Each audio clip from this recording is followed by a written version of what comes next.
பெத்து எடுத்தவ தான். பெத்து எடுத்தவ தான் என்னையும் தத்து தத்து கொடுத்து கொடுத்து புட்டா. பெத்த கடனுக்கு தான் என்னை வித்து வட்டியை கட்டி புட்டா. அதாவது என்னை இன்னொருத்தனுக்கு கொடுத்துட்டாங்க. என்னை வயிற்றிலே சுமந்ததும் தாங்கியதும் என்னை பெற்றெடுத்ததும் நான் அவளிடம் பட்ட கடன். ஆனால் அந்த கடனை நானா தீர்க்க முடியல. என்னை விற்று அவள் தீர்த்துட்டா. இன்னொருத்தருக்கு கொடுத்து அவர்களுடைய பொருளை வாங்கி என்னை கொடுத்து விட்டாள்.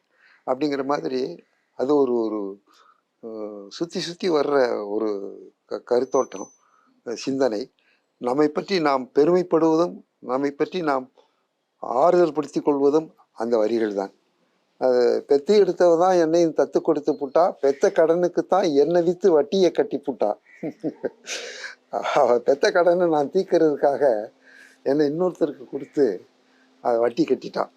அப்படிங்கிற மாதிரி, அதாவது ரசிக்கிற மாதிரியும் இருக்க வேண்டும், ருசிக்கிற மாதிரியும் இருக்க வேண்டும்.